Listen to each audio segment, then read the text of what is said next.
uploaded it and was panicking. I can't put this out there. Why have I put this out there? Instantly had like got loads of likes.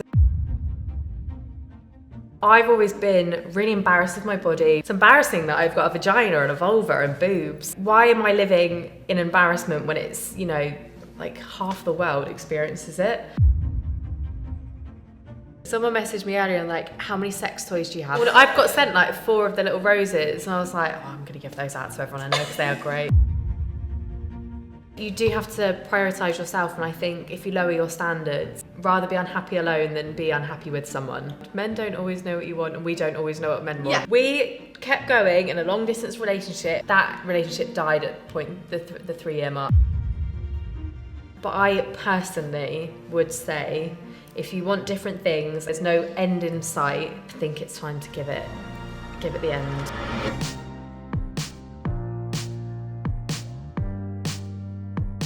Thank you so much for joining me. Thanks for having me. Very excited to chat to you today. As I've said, we're going to be going into some dilemmas at some point, not to get everyone too excited for that. Really into that. Obviously, the most exciting thing is your early life and following your entire career. So we'll be starting with that. Can you take us back to we don't need to go to, when you were born. When I was born. But generally, like, the steps towards getting to where your career is now. Like, how did it all happen? I think if we are going to go back to when I was like maybe 7. Okay. Maybe a bit before then. I was really shy growing up, and I write about this in the book. There was a point where I was so shy. My dad was like, the only thing we can do is put them on stage. Like me and my brother, he wasn't shy.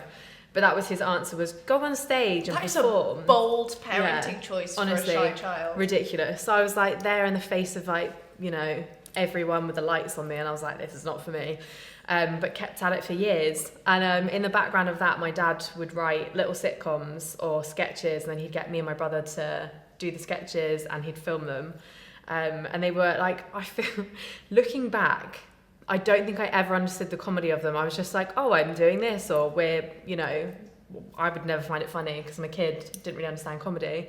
But me and my brother always did these sketches. Our family and friends always found them like really funny.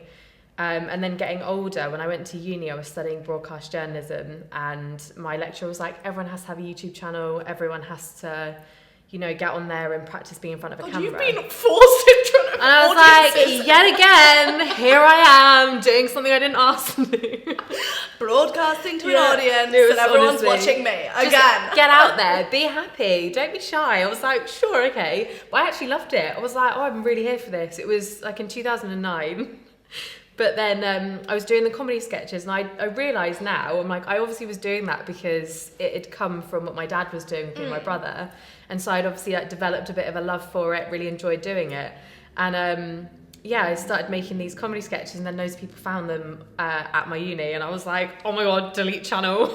And they were on YouTube? Yeah, they were on YouTube. On your broadcast journalism thing? Yeah. Sure. Yeah. Just go on. Casual, Why not? Like, no worries. Don't worry, I've really taken a different turn. By the way, this is my assignment for this week, and this is a sketch. It's literally no wonder I had to retake some of my exams on that first year. They were like, I don't know what you were doing. But yeah, I basically was doing that, and then took it down and was like, how embarrassing. The whole rugby team have seen me like being a fool on the internet, and everyone was like, why are you doing that? I was like, I don't know. Sorry, I was like, I actually don't know, it just happened.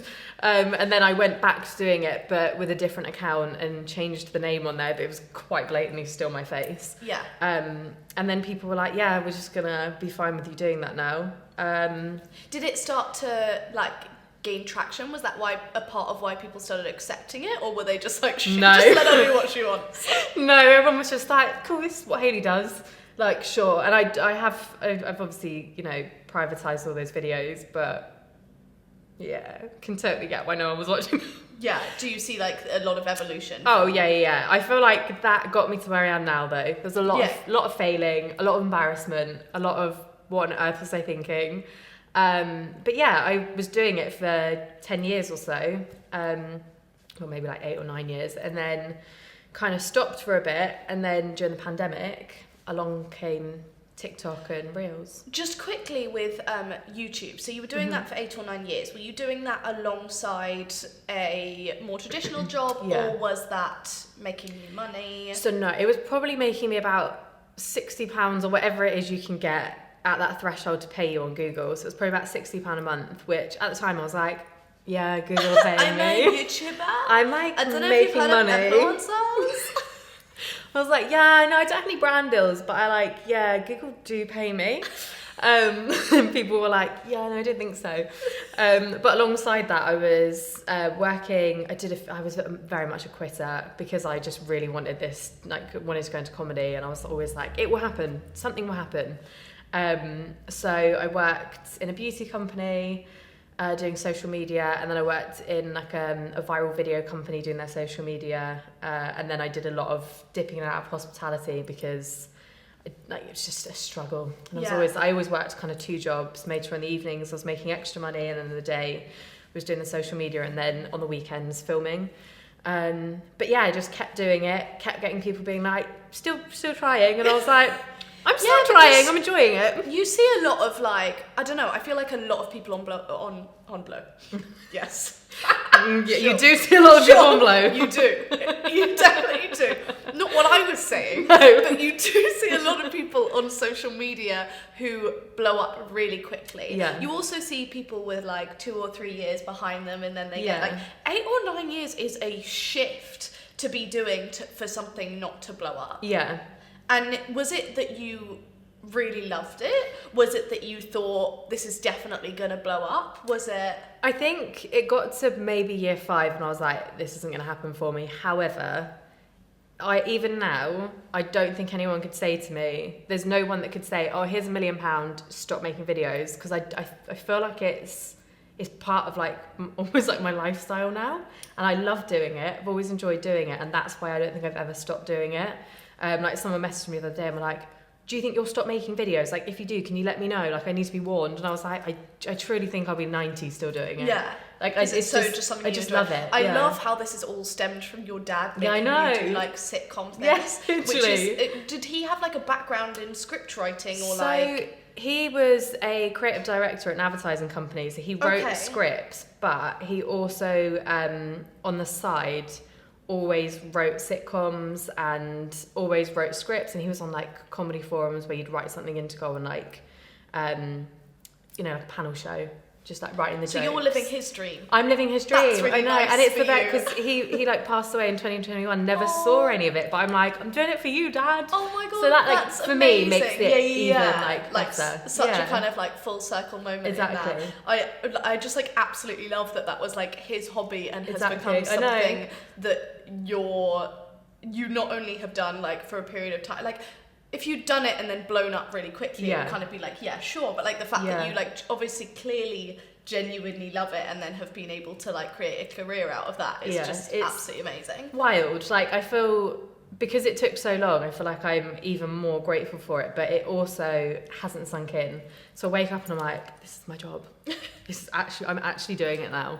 Oh, I love that. You seem like you really, really love it. Yeah, it's just like, it's one of those things where if I have like a stressful day or something goes wrong, I'm like, just think, like me when I was like 18 or younger would have killed to do this. And I'm like, yeah, I'm fine. Oh, I love that. So TikTok came along, and did you hop on it straight away at the beginning of the pandemic? What were you kind of working in at the time that everyone went into lockdown? It's actually a weird, like, my mum always said to me, everything that's meant for you will always happen for you. And basically, I was working at Disney just before the pandemic, and a brand had reached out, I can't remember who it was, or they were an agency, and they were like, we want you to do the videos you do on YouTube, but transfer them over to Musical.ly. And I was like, I don't know what Musical.ly is. Sure. And I was like, maybe. And they were like, we'll write you up a contract and you'll be paid like £400 for it. And I was like, oh my God, that's so much money. I was like, oh my God, I have to do it. But I didn't do it. I was like, I didn't have the time because it was like 60, 70 hours a week at Disney. So I was like, I just don't think I've got the capacity. What were you doing at Disney? Sorry. I was working as a bartender there. Okay. And I was like, I just don't have the time to do it. And then the pandemic hit, lost my job at Disney, got sent home, and all I did was look through TikTok, and I kept going, oh, I could have been one of the first ones on here and like maybe something would have happened. I've really missed the boat. And then I was like, yeah, I've just missed the boat. So the whole of 2020, I was like, I've missed the boat. I'm not going to do it. And then 2021, well, by the end of 2020, I was like, I'm just going to give it a go. Yeah. I'm just like, I feel like this is a really fun platform. I feel like I want to just like see what happens on here. And then 2021, it just blew up. And I was like, what the hell is going on? Oh, yeah. I love that. And I also feel like, I so strongly subscribe to the idea that like what's for you won't miss you. Because I also think that like some of the biggest opportunities you get that then like don't work out, or the things that you thought you wanted more than anything that like the things I think of in my like way back, like I remember when I first started as an influencer, like my biggest dream was to have like a clothing deal with like PLT or like something like that, which personally for me now is not very aligned. And like I remember realizing that in kind of my like second or third year of uni, because that was like at the time that was like the height of who what you was were looking the cool for, like influencer at the time. I was like, oh my god, I just like really want a collection with like PLT or Boohoo or whatever. And then I remember, and I kept seeing people getting them and being like, I'm working so hard, why does no one want me in the clothes, like all of this. And then like I look at that and I'm like, thank fucking god. And then there's other things, like right at the beginning of the pandemic, I'd been signed for this like TV panel show, like as a regular panelist, and like I was really, really excited about it. And then I just look back and I was like, that just would have been, I was at such a delicate state in my like mental health, and I would have been just like put out into, you know, like almost like live TV, and it just would have been terrible for me. And like so was not the direction that I needed to go in.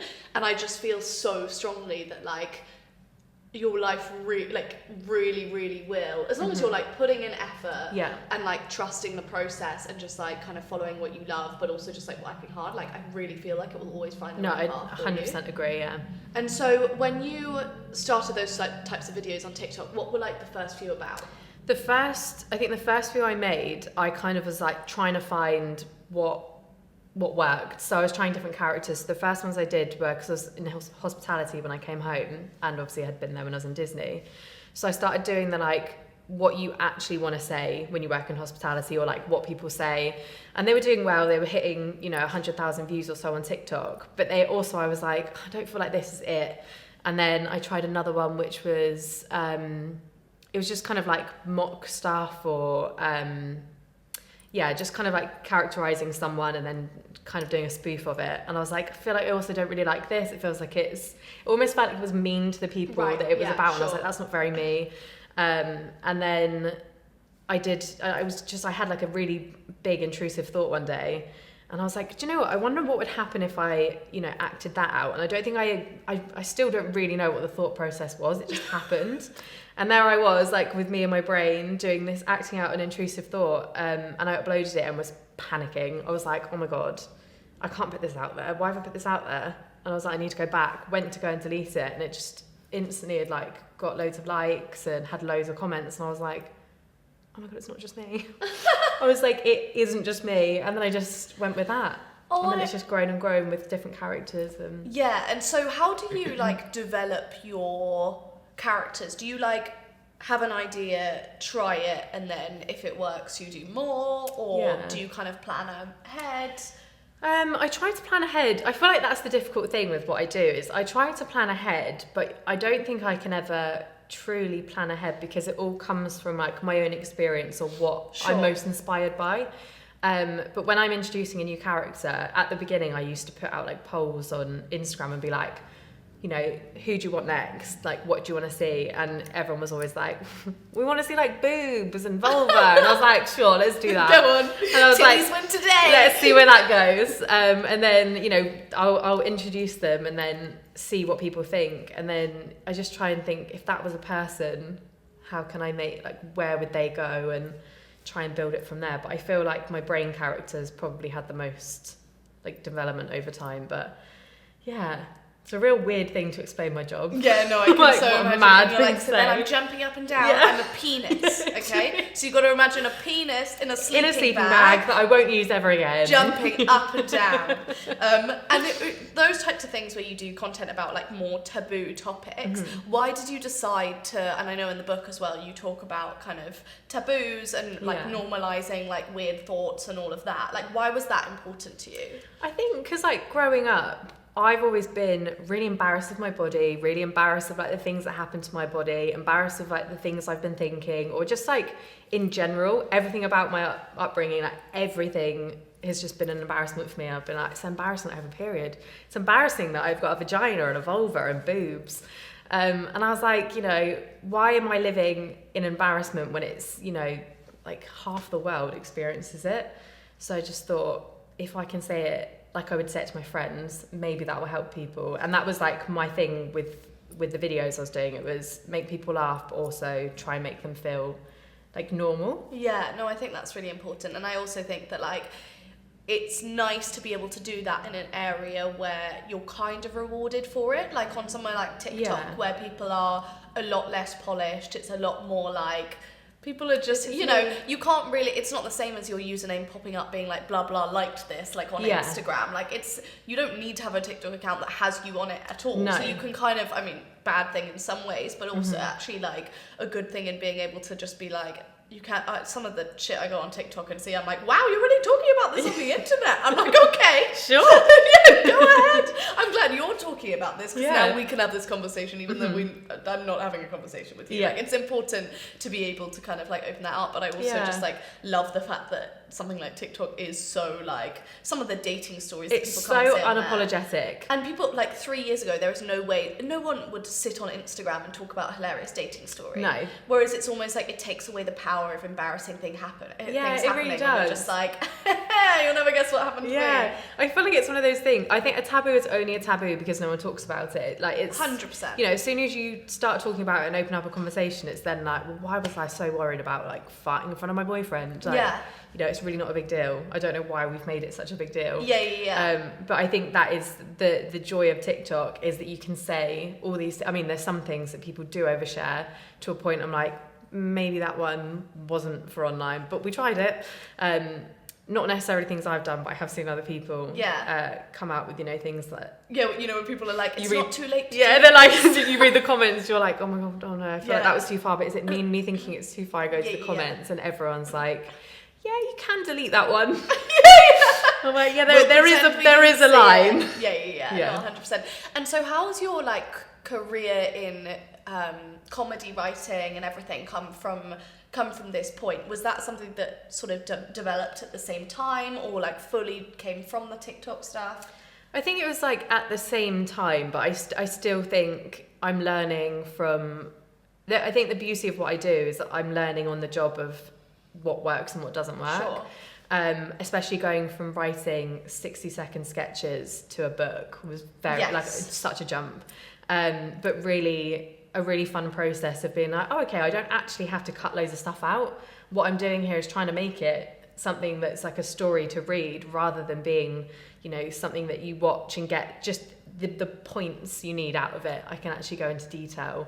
And, you know, it's just learning how to keep people captivated in a long piece as well as a short piece, which I found like really... Yeah, no, 100%. Really fun. And what made you want to write the book? It's basically my dad. He always... Well, he wrote a book and self-published it, but he'd always write books and then send them to publishers. He sounds so amazing. This man just sitting there like writing. Like he wrote this really good, I think it was a murder mystery kind of thriller. Definitely wasn't murder mystery. I don't know why I said murder mystery. It's like a crime, like a crime thrillery book. And he got it self-published, and everyone that bought it, that was kind of word of mouth through friends and family, they were all like, this is just amazing. I don't know why it's not been published. And it was always his dream. And then Penguin were like, hey, do you want to write a book? I was like, absolutely, sign me up right now. I was like, I would love to. I was like, earlier. What about a crime? How do you feel about this? I swear I wrote it.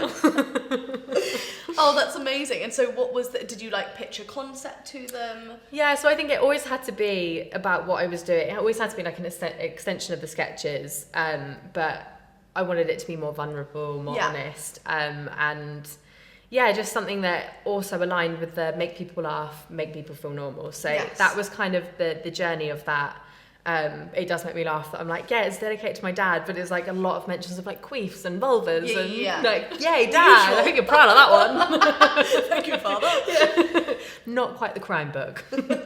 Yeah, but that's amazing. And how was like the process of writing that? Did you find it like, I mean, it's obviously very different from writing like a TikTok, which is much shorter form, but how did you find that process? I mean, it's a wild process because I mean, you've written a book and like, I don't know, you just find it very like daunting, I guess, because you know the word count as well. So it's like, okay, how do I structure this? But I enjoyed the process. I made sure that I got up really early and joined like some days the 5 a.m. club because I work better with writing when I know the world's asleep. It's really odd. It's almost like I need a peaceful environment. Yeah. Very nocturnal. So I was like, oh, I'm really good at writing, you know, before 7 a.m. And then after 7 a.m. I'm a bit like, oh, there's so many distractions. Yeah.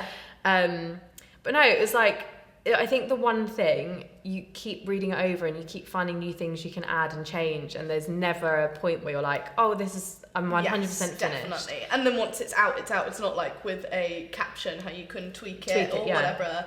And it's the thing forever. So like, if you put out a YouTube video, you can put out another one the next week, or like whatever it might be, and you're kind of, it's constantly evolving. Whereas a book's a book. A book's done. Yeah, I found when I was doing the audio book, because I did it a few months after I'd finished the book, I was reading it and I was like, oh, I wanted to like ad lib and change bits. And I was like, I actually can't do that. Yeah, actually not allowed. I regret not doing that. But yeah, no, it's just, you just find more stories you want to add or more things. So yeah, it's just never. Another one. I know, I'm like, book 2, come at me. Not quite yet, not ready. So I want to do some dilemmas. I've asked people for their sex, dating and relationship dilemmas because I feel like as someone who talks about taboo topics and generally kind of, you know, opening up the floor to talking about things like this, I have opened it up to my floor. So excited. The Instagram floor. This little cough thing I've had since the beginning of December. Oh my god, so really? annoying, yeah. That's really weird. You should go to the doctor. I should. It just doesn't go. It's like a constant need to clear my throat, but then there's nothing to clear, and I'm like, that's really weird. Do you think maybe it's psychological? Not to gaslight maybe. I'm not going to gaslight you over here. It's definitely psychological. No, but your body creates like a reflex too. So when I used to work singing a lot, and basically what you are taught most is like, if you get a cough, obviously your cough is like the way to, but you have to not do that. So we're always told to swallow instead, which stops your body developing the reflex that you essentially need to cough, because it becomes literally a reflex. And so, you know, when you like convince yourself you need to pee and you don't pee. Also, just like full disclaimer that I'm not a scientist and have like I'm not a doctor, like science background. I'm gonna try this though. But do try swallowing instead. It's working. You're welcome. I think this is quite a good one. Okay.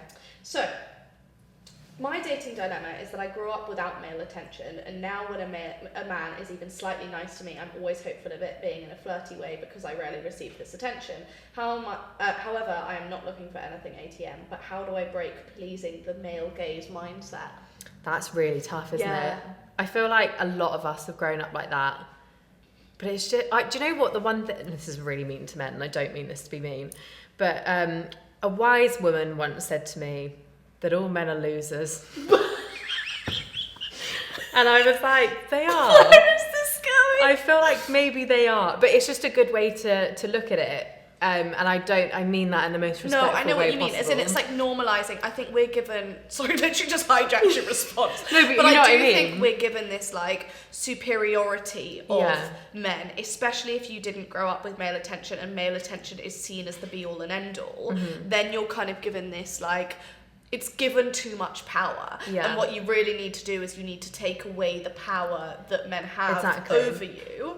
And therefore, it's not about, like, as in when you're saying all of them are losers, you're not being like, oh, they're you're weird. a loser. No, Yeah, it's being like... It's a way to put them on the same level as you. Exactly. It's like normalising male attention or male not attention. Exactly. And being like, either way, it's fine. Yeah. And therefore kind of taking away the power of thinking that's necessarily like good. You know, like when you're, because I think everyone thinks they didn't get a lot of male attention when they were younger, unless you're like Emrata, right? In which case she's just like, she I grew up with it. Yeah. But like, I think everyone thinks that they were like a pretty awkward teenager who maybe didn't get the attention that other people got, whatever it might be, and therefore we all have this like pedestal when it comes to like the male gaze, or like that's what the patriarchy puts us in. Yeah. As in, it's like you will see this superiority of like you're the like girl who's been chosen to have this attention or whatever. And so we're all like, I've, you know, had times where I've like not been looking for anything, and then just because someone's like given me attention, sure, like there's still times where you can go and like, you know, you might not be looking for something, but it might still be a good thing to, you know, go on a date or whatever. But actually like reprioritizing everything just because a man showed you attention. Yeah. It's a hard thing to break out of, but I think you need to focus on you and what makes you happy. And I always think I actually would prefer to have a woman say to me, oh my God, you look great today, rather than have a guy say it. So I think you have to kind of shift to be like, I'd rather get attention from other people that think that they can empower me, or, you know, they're there to make me feel good in different ways. Yeah, and I think it is one of those things where you do just kind of train yourself to think more in that way as well. Like, as in, you know, I was about to say like an actual sciencey thing again. I always do this as if I have like some sort of like psychological sciencey background, but I was about to say like CBTing yourself out of it. So, you know, with like CBT, how like, this is the worst definition of CBT, but essentially you're stopping yourself thinking things that you usually think, or like stopping yourself in your tracks. So if you're thinking that, and then you're kind of like, halt, I'm actually going to like reprioritize. Why am I thinking it? Yes. Go back to the source. Is it because I thought I looked horrible today, and actually now this person's shown me attention, I finally accept myself I'm validating today? Myself, Yeah. Is it because, like, it could be so many different reasons, or because you're going through a breakup, or because, I don't know, it's nice when someone compliments you, whether it's a man or not, or whatever, but kind of just being able to be like, stop. Yeah, I feel like we're therapists right now. Yes, without the qualifications. Yeah, without any qualifications, nice. We shouldn't be doing this. And much cheaper. But no, I feel like in therapy for me, we look back at the source of where I've started feeling things. And generally, all of it comes from that space of when I'm younger, not feeling good enough. Yes. And I feel like that's one of those things that kind of, you come from a place there, you don't feel good enough, or you don't feel, you've got to look for the source. Yeah. Well, that's why people become serial killers, isn't it? All of them thought that I'm not good enough. I'm going to murder everyone. Thought that they were, you know... Everyone should get therapy, basically, before it goes wrong. So everyone just CBT yourselves and stop it. And we'll be fine. Let's break it there. Okay, next one. This one's hilarious. This is in all capitals. Just for context, this is what it looks like. All I just imagine they're like, literally I need to get it out. All capitals. And it says, I'm not sure how to say it because of the capitals. I'll just say it. Shout it at me. Take your headphones out. So, how to hammer it into men that just because I don't come from penetration doesn't mean I'm fine with not coming at all. And then it says, get on your knees. To be fair. Communication. I think the one problem with all of this kind of, men don't always know what you want, and, you know, wait, what's the other way around? Men don't always know what you want, and we don't always know what men want. Yes. And I think it was only until the relationship I'm in now where I was like, hey, you're going to need to now finish me. Like, I'm not done. Yeah. But let's not just be, that's not the end. I think men are so used to women not saying anything. So they're just like, oh yeah, we're done. And we have more recent generations to undo in terms of that misunderstanding, because I think that there's not been a lot of like female sex positive acceptance until literally the past like of course there were like previous waves of feminism where it's like, but it was quite a niche. Like it still wasn't accepted to be able to like speak and be like, hey, actually, like that doesn't work at all for me. Yeah. Like as in like it's nice, but that's not my inner thigh. Yeah. Thank you very much. Come on. That's a bone. Yeah. But like actually being able to kind of say, you know, like that type of communication was not accepted and was not required as like part of, you know, like someone in a relationship for whatever reason. And I think therefore we all need to, I think men as well obviously have a duty to be able to understand that, like, first of all, orgasms often don't happen from penetration with women, but also being able to actually like open the conversation. Because I will say that the method by which women orgasm is very different from woman to woman, like more different from woman to woman than it will be for men, and therefore being like very vocal in terms of like, I'm so surprised at like how many people literally just like don't know the stats on that, and like how it's something like 80-something% of women like won't. And so it's like, let's have some conversations. It's a hard communication. I think the communication is a difficult thing to bring up if it's not someone you're comfortable with, but that I never know how to advise on how to have that conversation, but I think you have to be really selfish and be like, if I don't say something, I'm going to have a really shit time and I'm not going to enjoy it. Well, you might enjoy it still, but you're not going to end how they've ended. And that for me, I'm like, it's too important to me to not say anything. Yeah, and I think also not putting the pressure on yourself to necessarily say, like, if you build it up too much and you think you're literally going to have to say that the first time you sleep with someone, like that doesn't need to be the case. You don't need to literally, like, you don't need to put the pressure on yourself to, ultimately they should be asking how they can do that too, like, to be honest. But also in, like, it doesn't need to be the first time.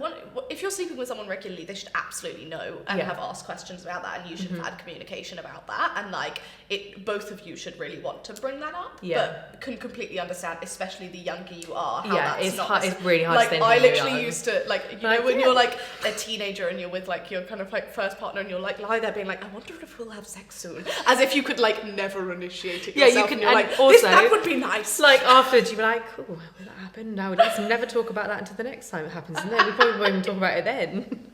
Exactly that. And I feel like it's nice that like so many more people are talking about things. I mean, I think just more than nice, it's like incredibly important that so many more people are talking about things, and even like the way you talk about taboos and things like that, to be able to actually just like open up the floor, and even just for like one or two people to see that and be like, oh, that's actually probably something I should bring up with my partner. Like I'm always surprised at how many friends are like, like, no, I just like, it's not really like that with him, and it's like, but you're having sex. Do you not think that maybe there should be a conversation? A little conversation. I think the conversation's hard, but does need to come into things for sure. Yeah, completely agree. Right. Not my current partner, but a while back something happened, and I want to know what you would have done. So I had a friend with benefits for about a year. Dangerous. And one night I was very drunk and peed the bed with him in it. Would you, 1, admit to what happened? Or 2, lie and say you spilled something? Or another lie? That was her option she's given. I think I would have owned it. Yeah. I would have been mortified, because we all are in those situations, but I would have been like, I pissed your bed, because I felt like you'd smell it. Yeah. I think pee's got a real, unless you just said you sweat the bed. Yeah. And then your sweat smells like wee, I don't know. I think I'd pretend I'd like fainted. I think I'd literally be like, oh, I don't know. I'm afraid I died in the night. Something happened. Someone burst my bladder. It was you. You squeezed my bladder in the night. Yeah. Or I'd be like, you pissed yourself.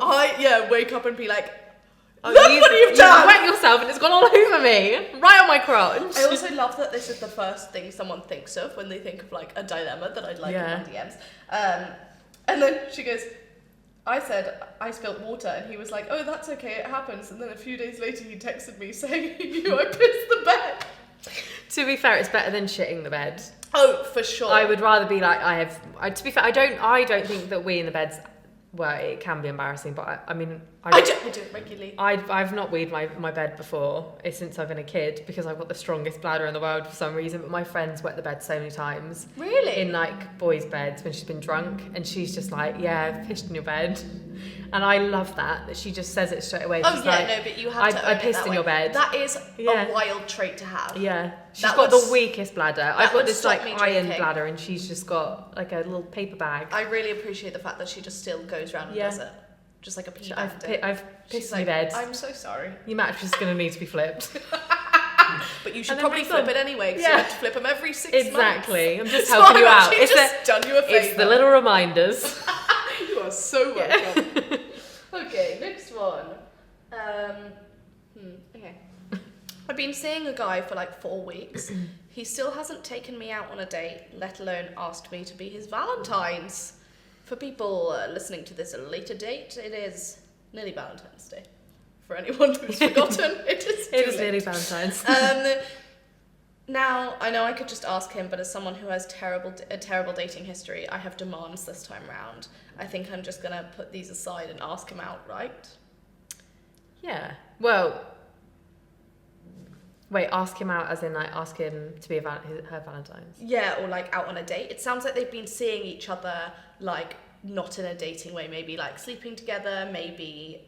I don't know. I feel like some men get a bit lazy with this, and they don't think it's what you want, and they don't.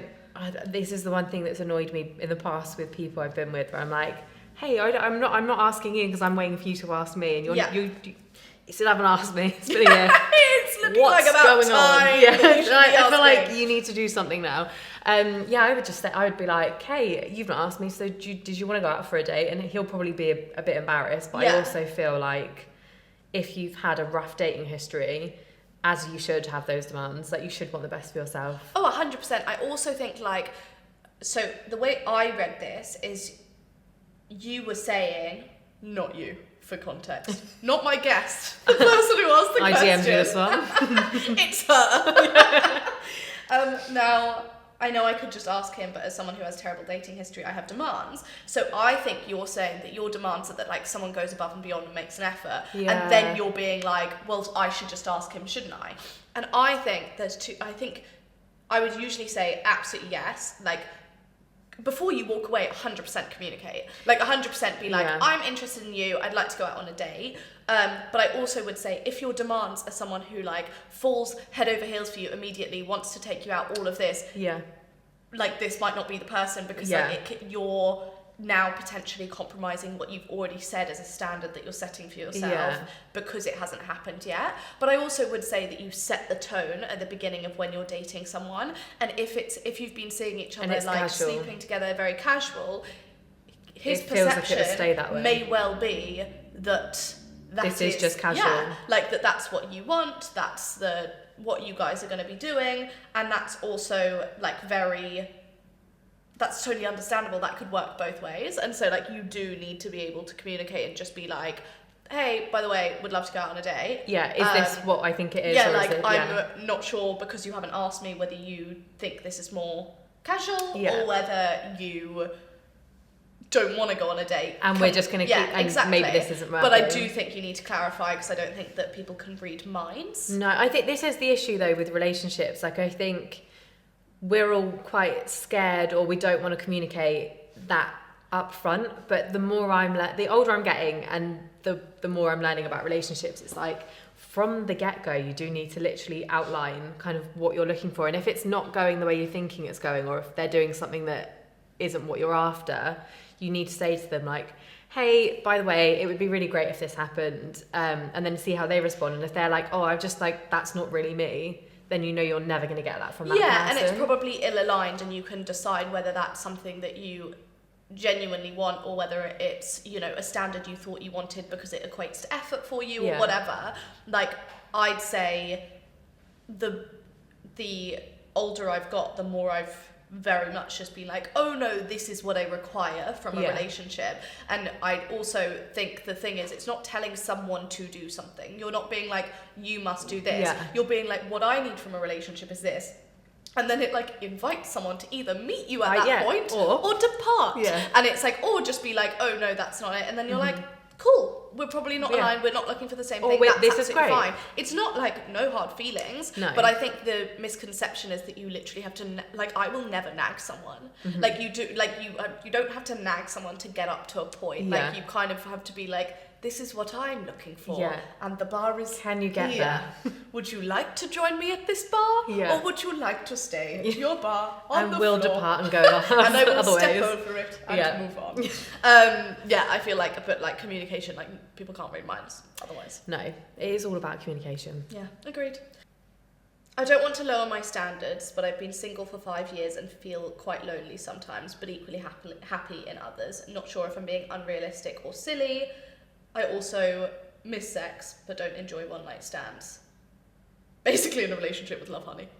Oh, I love that. Love that. Well, Valentine's Day deals, I'm sure will be coming Absolutely. around. Not that I'm sponsored by Love Honey, but I would be open to the idea. Absolutely. I mean, I think that's it's difficult because I mean I've got a friend that it sounds very similar. She's, if I'm thinking it's like her, it's difficult because I feel like it can be really lonely, especially if all your friends are in relationships. 100%. It's a little bit like, oh, who have I got to like go to at the end of the night, but you do have to prioritize yourself. And I think if you lower your standards, you're going to invite someone into your life that you're going to be unhappy with, and you'd rather be unhappy alone than be unhappy with someone. Oh my God, 100%. I also just think that like, you don't need to lower your standards. I mean, some people, to be fair, you cannot expect someone to be completely perfect. No.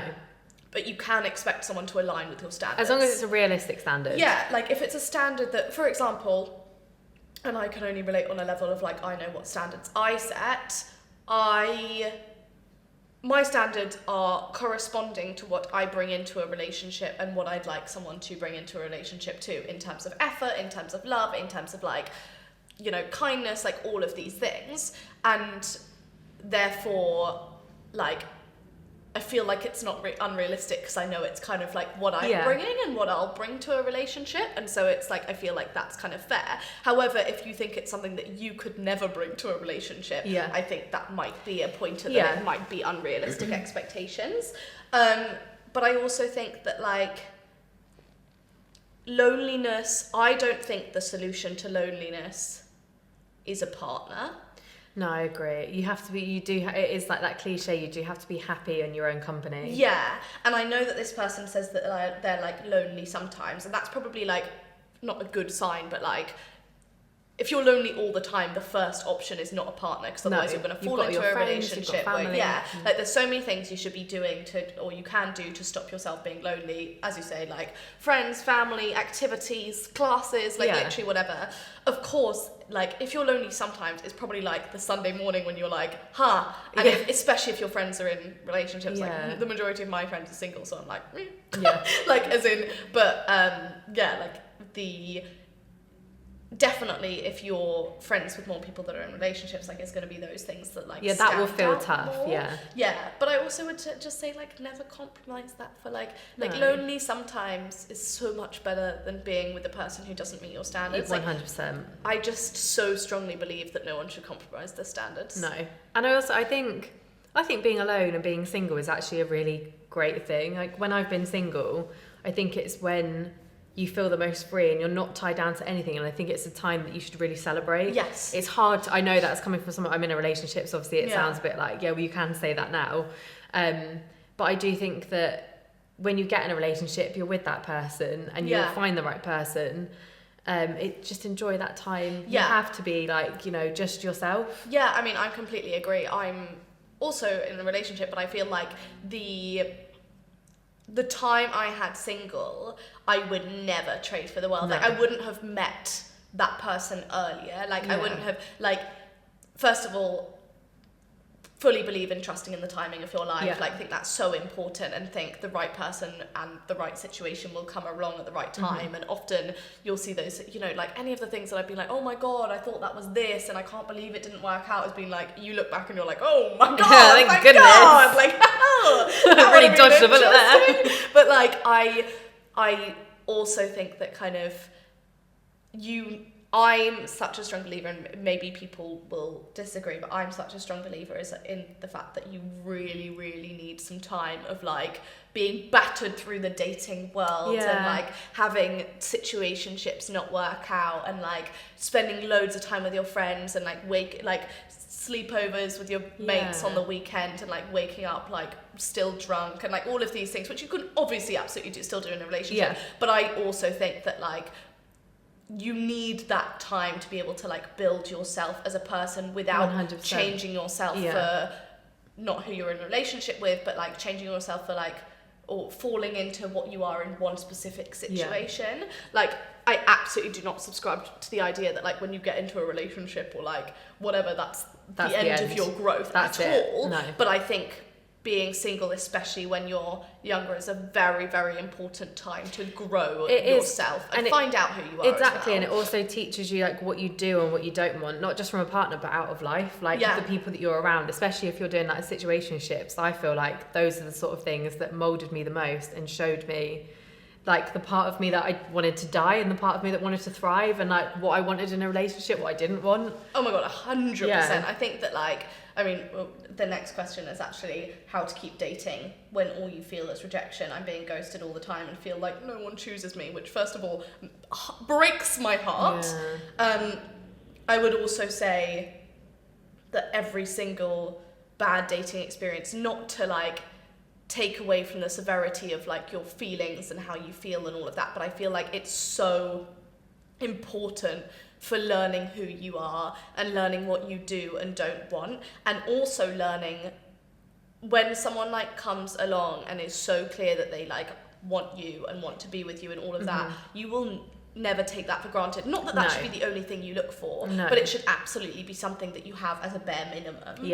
And I think that if you haven't had those like situations where you're literally like, you've stalked someone on Instagram so far that you've hurt yourself, and then you're like, of course I knew that was happening, and like all of it. It's character building. Yeah, it really is. But the rejection thing is so hard. Yes. Oh like, my god, 100%. That is so tough. I feel like there's nothing that can prepare you for that. And I also the thing that's the problem like I had in the past, and my mum always said it. She was like, when you're rejected, you want that person more. You always want what you can't have. And you don't want that person. You just want that validation from them.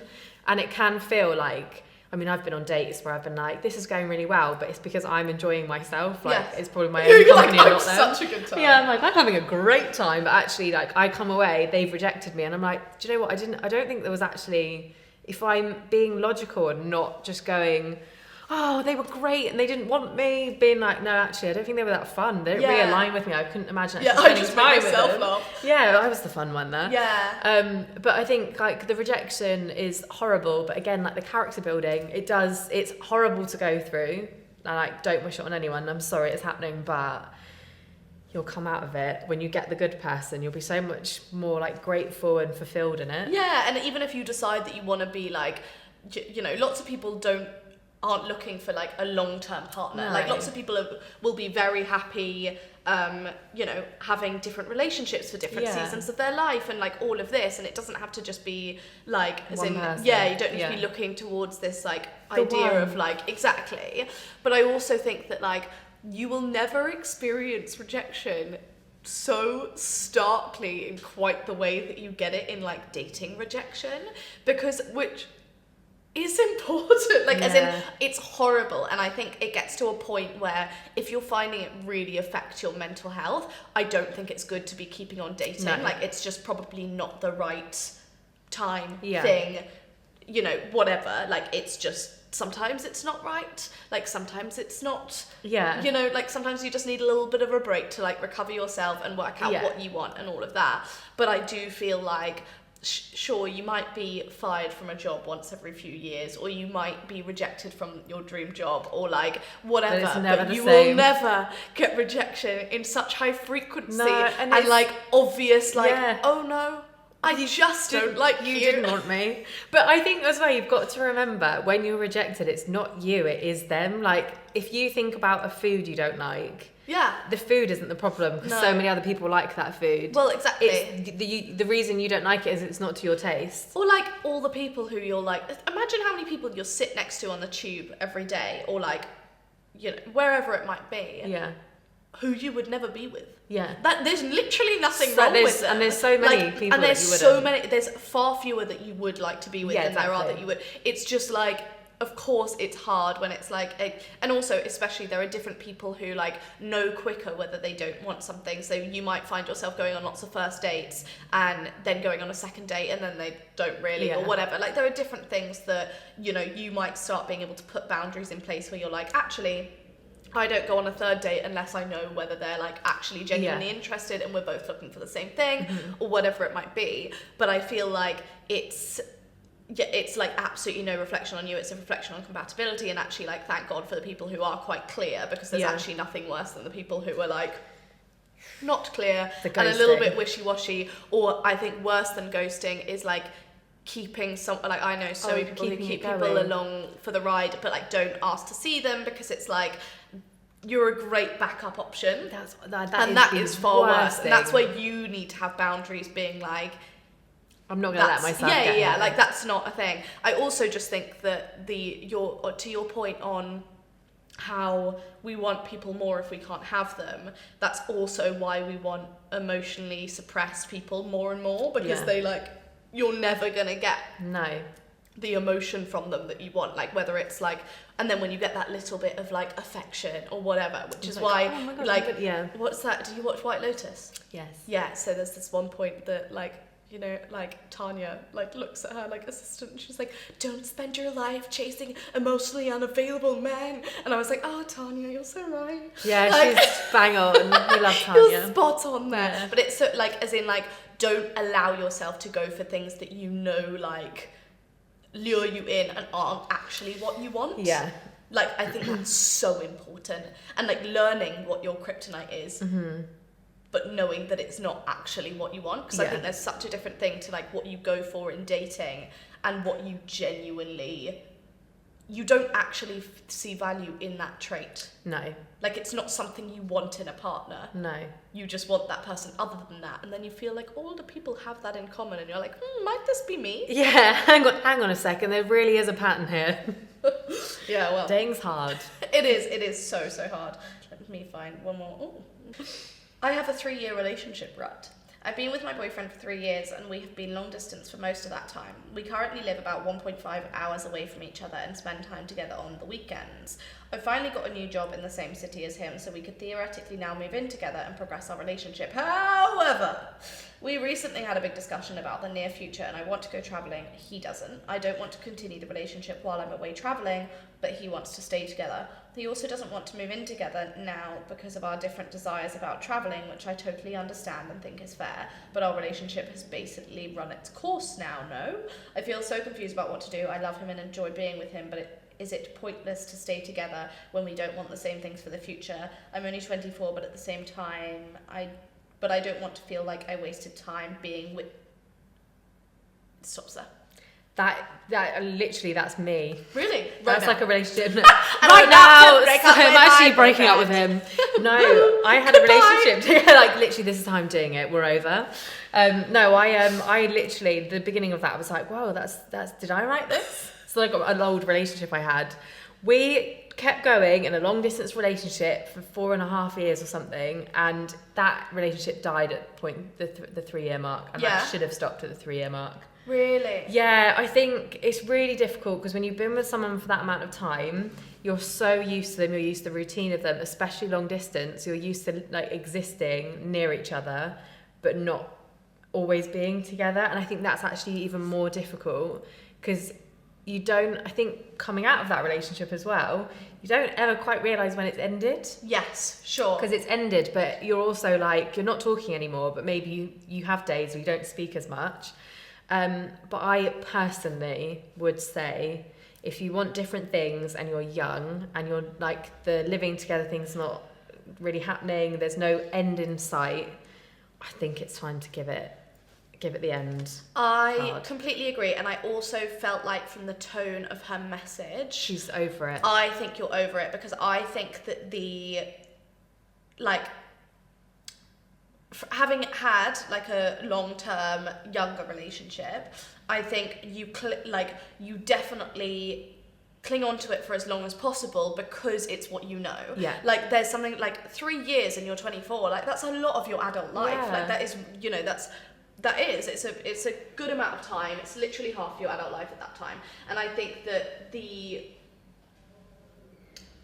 you're more likely to cling on to it based on the fact that it's terrifying to break up. Mm-hmm. It's, you know, what if it's the wrong thing? Like, what's next? What if you never meet someone like them? Like, all of these things that go around your head, even though you know it's probably not the right thing. Yeah. The fact that you're even being like, it's probably run its course. No, that's the answer. To me that's like, you kind of know it's over and you probably want validation from someone else, which is so fair, like asking your friends and being like, you know, I feel like one of the first stages I know when like one of my friends' relationships is over is when they start saying like a lot of the things that they do wrong, because usually, you know, we kind of protect our relationships. You don't want people to know. You don't want, like, when they've done something like really terrible and you tell your friends and they're like, oh my god, because then you're like, word vomiting because you know that they won't let you kind of get back with them, and it's almost your way of like protecting yourself, because you know that your friends will be like, nah, like it's not right. We now will never like him again. Exactly. And I feel like you're kind of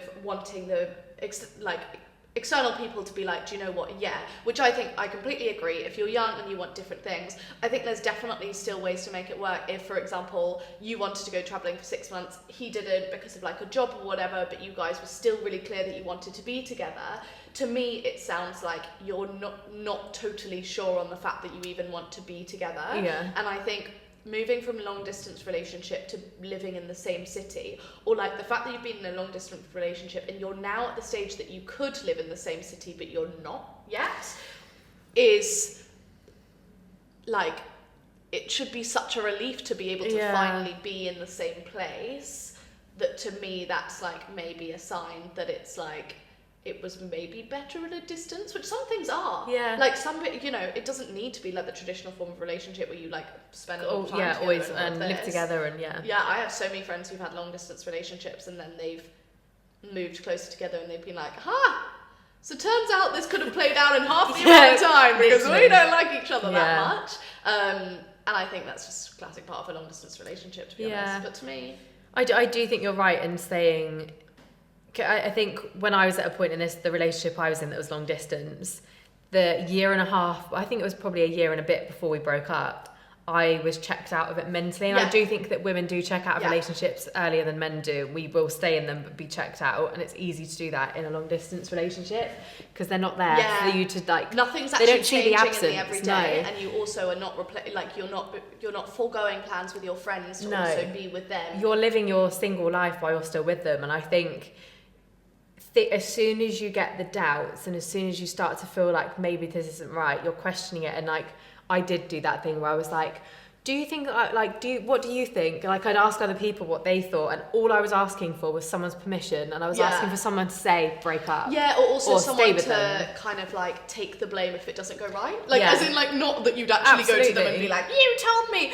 but like actually, so that if you did break up with them and you felt shit, you wouldn't have to be like, this is all on me. This is only like, as in you could be like, well, everyone said it would, you know, like of course I thought that or whatever. But it sounds like it's run its course. I kind of think she's in the best situation because break up, go live your best life, go travel, and like you will not regret that. That'll be the most fun thing you do.